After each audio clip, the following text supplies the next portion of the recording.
Bismillahirrahmanirrahim. Assalamu alaikum, dear students and friends. I'm Munif Khan and I'm here to teach you chemistry.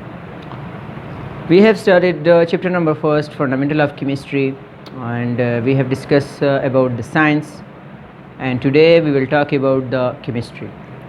आज के lecture में हम जो है लेक्चर नंबर 2 में हम केमिस्ट्री के बारे में जानेंगे कि केमिस्ट्री जो है क्या है।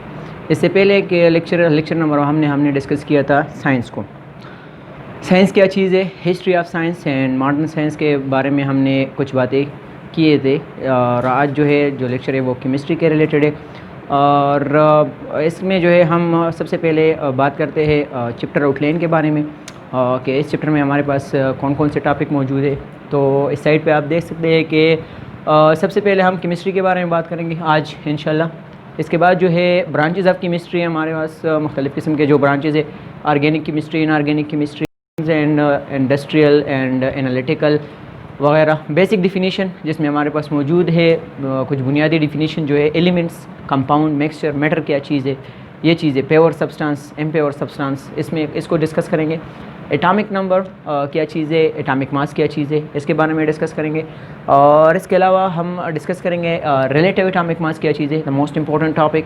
और इसके अलावा AMU क्या चीज़ है, और इसके अलावा इसके बाद जो है केमिकल फार्मूला जिसमें मौजूद है एम्पिरिकल फार्मूला, मॉलिक्यूलर फार्मूला, और इसको हम डिस्कस करेंगे डिटेल से इंशाल्लाह। फार्मूला यूनिट, मॉलिक्यूलर मास एक टॉपिक है, और फार्मूला मास, और केमिकल स्पीशी जिसमें है आयन, मॉलिक्यूलर आयन क्या चीज़ है, फ्री रेडिकल क्या चीज़ है, आयन में केटायन, एनायन वगैरह, ये जो है हम डिस्कस करेंगे। मॉलिक्यूल इसके बाद टॉपिक है एवोगैड्रो नंबर जो है, और मोल इंपॉर्टेंट टॉपिक है दोनों, एवोगैड्रो नंबर और मोल, इसको डिस्कस करेंगे। इसके साथ जो है मुख्तलिफ़ किस्म के कैलकुलेशन, मुख्तलिफ़ किस्म के न्यूमेरिकल्स हम करेंगे, और इसके बाद जो है इंशाल्लाह एक्सरसाइज सॉल्व करेंगे। और ये थी चैप्टर आउटलाइन। इसके अलावा जो है हम आज जो टॉपिक डिस्कस करने जा रहे हैं वो है केमिस्ट्री। सबसे पहले हम केमिस्ट्री को समझते हैं कि केमिस्ट्री क्या चीज़ है।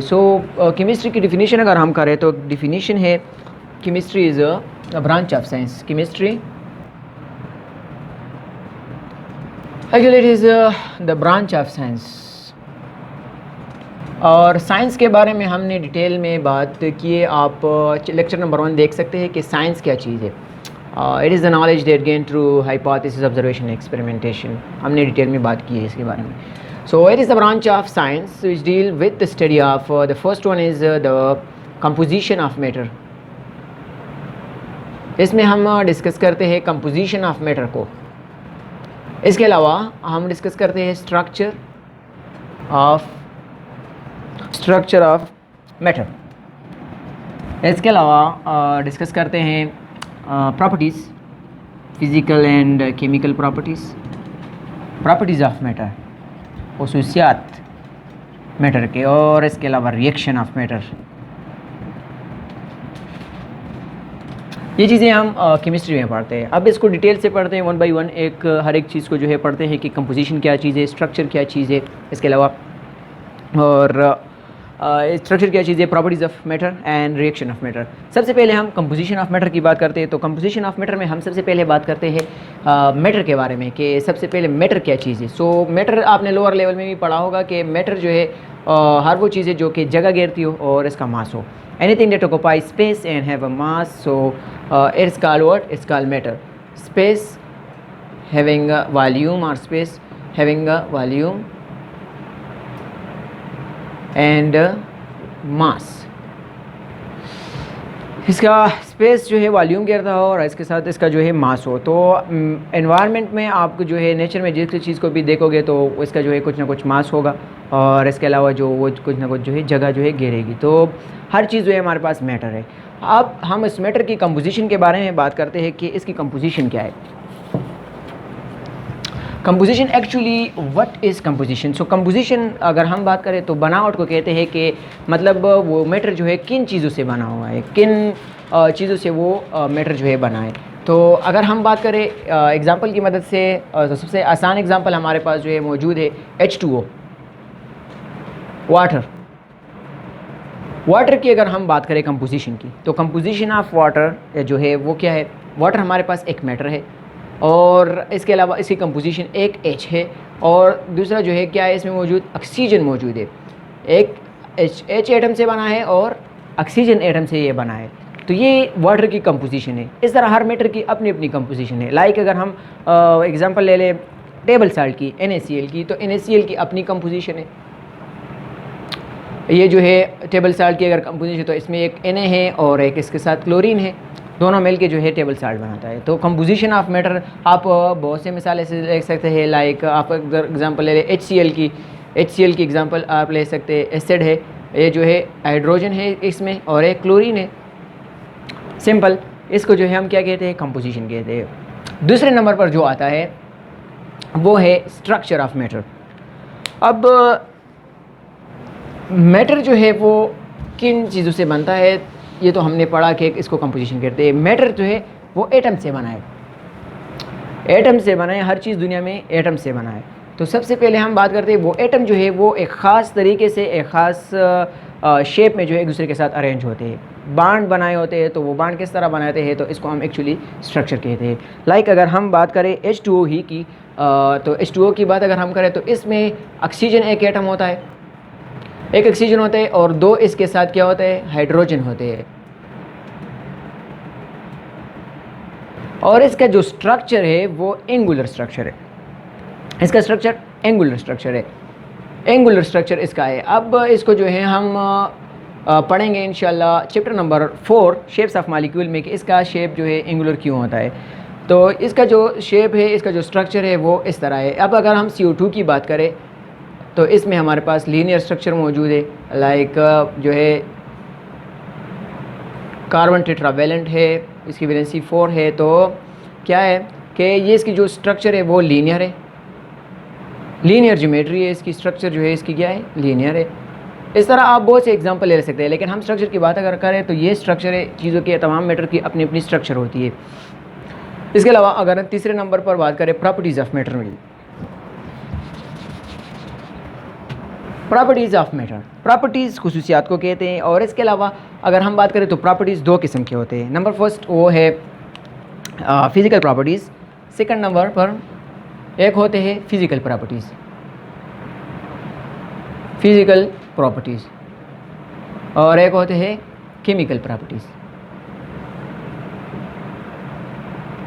अब फिज़िकल प्रॉपर्टीज़ कौन कौन से है, तो फिज़िकल प्रॉपर्टीज़ वो हैं जो कि सेंटेंसेस को मैयर कर सकते हैं without changing the composition of matter, without changing the composition of matter. Like अगर हम बात करें H2O की ही, तो H2O की क्या है कि इसकी जो फिज़िकल प्रॉपर्टीज़ है इनमें आता है इसका जो फिज़िकल स्टेट है, और इसके अलावा इसके boiling point, melting point, density, volume, weight, mass et cetera, ये इसकी फिज़िकल प्रॉपर्टीज़ है जो कि इसको हम मैयर कर सकते हैं without the composition of, without changing the composition of, मैयर without changing the composition of matter. अब जो फिज़िकल प्रॉपर्टीज़ है वो दो किस्म के हैं, एक होते हैं एक्सटेंसिव, एक होते हैं intensive. Intensive properties and extensive. Extensive कौन से प्रॉपर्टीज़ होते हैं और इंटेंसिव। एक्सटेंसिव वो प्रॉपर्टी है जो कि डिपेंड करती है मैटर के मास पर या मैटर के अमाउंट पर, मास पर नहीं सॉरी, अमाउंट ऑफ सब्सटेंस पर वो डिपेंड करती है। लाइक अगर हम मास को ले लें, वेट को ले लें ऑफ मैटर, वेट और वॉल्यूम को ले लें। लाइक अगर हम एग्जांपल ले लें वाटर की, आपके साथ जो है 1 गैलन वाटर हो और 1 गिलास वाटर हो, तो दोनों की मास डिफरेंट है। इसके अलावा इसका वॉल्यूम डिफरेंट है, इसका जो वेट है वो डिफरेंट है। लेकिन अगर हम वही वाटर ले लें 1 गैलन वाली और मतलब ग्लास वाले, तो दोनों की जो बॉइलिंग पॉइंट है, दोनों की जो मेल्टिंग पॉइंट है, ये जो है वो क्या है, सेम है। दोनों की melting point, boiling point same है। तो बॉइलिंग पॉइंट, मेल्टिंग पॉइंट जो है ये क्या है, इंटेंसिव प्रॉपर्टीज़ है हमारे पास, जो कि डिपेंड नहीं करती अमाउंट ऑफ सब्सटेंस पर। ये थी एक जनरल सी बात। लेकिन हम बात करते हैं फिज़िकल प्रॉपर्टीज़ की, तो फिज़िकल प्रॉपर्टीज़ वो है जो कि साइंटिस्ट या मैयर कर सकते हैं इसको without the changing the composition of matter. Like अगर हम एग्जांपल ले लें वाटर ही की, अगर वाटर को हम मतलब इस जो है आइस के फॉर्म में हमारे पास वाटर है, तो भी इसकी जो कंपोजिशन है वो H2O है। कंपोजिशन हमने बात की कंपोजिशन की H2O, तो भी इसकी जो है कंपोजिशन वो H2O है, वो इसकी फार्मूला जो है वो भी H2O है, मतलब H और O एटम इसमें मौजूद है। और अगर हम इसको आइस से कन्वर्ट करें, मेल्ट हो जाए ये जो है लिक्विड में, तो भी इसकी फार्मूला जो है वो H2O, और अगर ये वेपर फॉर्म में कन्वर्ट हो जाए तो भी इसका जो फार्मूला है, जो कंपोजिशन है वो क्या है, H2O है। तो कंपोजिशन को चेंज किए बगैर हम इसके प्रॉपर्टीज़ को मतलब मेजर कर सकते हैं, इसे कहते हैं फिज़िकल प्रॉपर्टीज़। फिज़िकल चेंज जो है वो रिवर्सिबल होता है। एक बात ये है कि फ़िज़िकल चेंज अगर आ जाए किसी मैटर में, मतलब अगर ये हम मतलब फ़िज़िकल स्टेट की अगर हम बात करें तो हम मैटर को जो है मतलब वाटर को आइस से लिक्विड में कन्वर्ट कर सकते हैं, वाटर में कन्वर्ट सकते हैं, लिक्विड वाटर में कन्वर्ट सकते हैं, लिक्विड को जो है हम वेपर फॉर्म में कन्वर्ट सकते हैं, वेपर को जो है वापस लिक्विड में कन्वर्ट कर सकते हैं, और लिक्विड को हम कन्वर्ट कर सकते हैं आइस में। ये जो है रिवर्सिबल प्रोसेस है।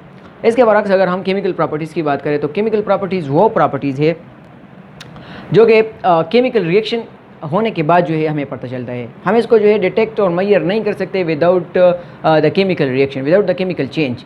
जो प्रॉपर्टीज़ जो है डिस्क्राइब होते हैं रिएक्शन के बाद, जब न्यू सब्सटेंस बन जाते हैं तो तभी हम जो है कह सकते हैं, इसका अंदाज़ा लगा सकते हैं कि इसकी केमिकल प्रॉपर्टीज़ क्या है। लाइक अगर केमिकल प्रॉपर्टीज़ की हम बात करें तो decomposition, rusting, oxidation, coordination number, they are the chemical properties of a substance. ये जो है chemical properties of substance. Like अगर हम बात करें SO2 की, SO2, SO3, SO4, ये 3 कंपाउंड्स हमारे पास जो है मौजूद हैं।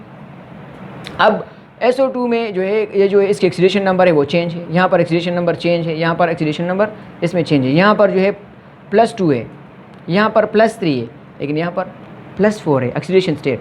अब ये वेरी होता है, लेकिन हमें कब पता चल जाए, जब ये केमिकल रिएक्शन करता है, सल्फर जब केमिकल रिएक्शन करता है ऑक्सीजन पर, हम जो है इसकी अंदाज़ा तभी होता है कि इसका ऑक्सीडेशन नंबर +2 है।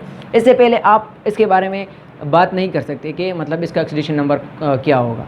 तो ऑक्सीडेशन नंबर हमें पता चल जाता है किसके बाद, हमें जो है केमिकल चेंज के बाद है, केमिकल रिएक्शन के बाद। केमिकल रिएक्शन के अलावा केमिकल प्रॉपर्टीज़ के बारे में आप कुछ नहीं कह सकते। सिंपली हम कह सकते हैं कि केमिकल रिएक्शन के बाद ही केमिकल प्रॉपर्टीज़ का अंदाज़ा लगाया जा सकता है।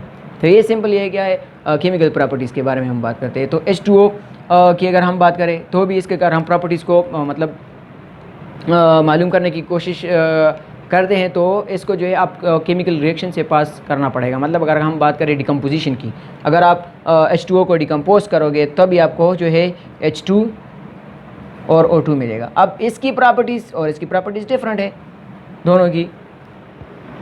तो ये तो सिंपल। अब जो केमिकल प्रॉपर्टीज़ है, केमिकल चेंज है वो इरिवर्सिबल है। लाइक अगर हम एग्जांपल ले लें, किसी पेपर को आप आग लगा लेते हो तो ये जो है ये राख बन जाते हैं। अब ये राख वापस जो है क्या है, कभी भी आपके साथ जो है पेपर में कन्वर्ट नहीं होगी। या कोई चीज़ आपके मतलब लकड़ी को आग लगाते हो तो लकड़ी जो है वापस जब राख बन जाती है तो आप इसको वापस कन्वर्ट नहीं कर सकते। ये केमिकल चेंज है। केमिकल चेंज वो क्या इरिवर्सिबल होता है, आप इसको जो है हार्डली जो है रिवर्स कर सकते हो। तो ये थी केमिकल प्रॉपर्टीज़। इसके अलावा हम बात करते रिएक्शन ऑफ मैटर के बारे में।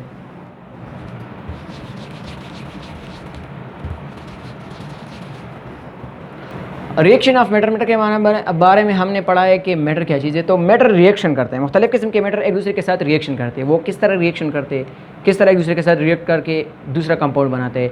तो एक्चुअली हम कहाँ पर पढ़ते हैं, इसको भी केमिस्ट्री में पढ़ते हैं। मुख्तलिफ़ किस्म के प्रोडक्ट जो है बनते हैं, मुख्तलिफ़ किस्म के रिएक्टेंट जो है वो रिएक्ट होकर मुख्तलिफ़ किस्म के प्रोडक्ट बनाते हैं। तो इसको हम रिएक्शन, लाइक फॉर एग्जांपल अगर हम H2O की मिसाल ले लें, H2O किस तरह रिएक्ट करता है दूसरे कंपाउंड के साथ, NaCl किस तरह रिएक्ट करता है दूसरे कंपाउंड के साथ, HCl किस तरह बनता है, मतलब हाइड्रोजन किस तरह रिएक्शन करता है कि लाइक हाइड्रोजन अगर क्लोरीन के साथ मिलता है तो HCl बनता है, और अगर HCl पर रिएक्शन करता है एक बेस के साथ तो क्या बनता है आपके साथ, NaCl बनता है और H2O बनता है। ये बातें जो है हम करते हैं किस चीज़ में, हम रिएक्शन ऑफ मैटर के बारे में पढ़ते हैं। इसके जो है मतलब डिटेल में हम इसको जो है लास्ट चैप्टर में इंशाल्लाह पढ़ेंगे, रिएक्शन ऑफ मैटर के इस तरह जो है मुख्तलिफ़ किस्म के रिएक्शन होते हैं, केमिकल रिएक्टिविटी जो है क्या होती है, तो इसको हम लास्ट चैप्टर में इंशाल्लाह एक्सप्लेन करेंगे। तो ये थी केमिस्ट्री की definition. Chemistry is the branch of science which deal with the study of composition of matter, structure of matter, properties of matter and reactions of matter. It is called what? It is called chemistry. इसको हम इन चारों चीज़ों को हम कहाँ पर study करते हैं, केमिस्ट्री के फील्ड में जो है साइंस के ब्रांच से जो केमिस्ट्री इसमें हम स्टडी करते हैं। इसके अलावा अगर हम बात करें little bit about the history of chemistry, तो इसको हमने साइंस की जो वीडियो थी लेक्चर नंबर 1 में भी हमने इसके बारे में लिटिल बिट बात की है हिस्ट्री में। लेकिन यहाँ पर जो है अगर हम बात करें तो केमिस्ट्री की हिस्ट्री भी ओल्ड है।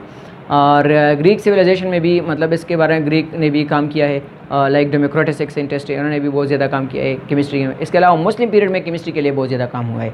मुस्लिम पीरियड में जाबिर बिन हयान के बारे में हमने बात की है साइंस इंट्रो टू साइंस की वीडियो में, वीडियो लेक्चर में, कि जाबिर बिन हयान ने मुख्तलिफ़ किस्म के प्रोसेस इन्वेंट किए, मुख्तलिफ़ किस्म के केमिकल्स बनाए, मुख्तलिफ़ किस्म के एसिड बनाए थे, मुख्तलिफ़ किस्म के लैब इक्विपमेंट बनाए थे, और फिल्ट्रेशन, सब्लिमेशन, ऑपरेशन जैसे प्रोसेस इन्वेंट किए थे।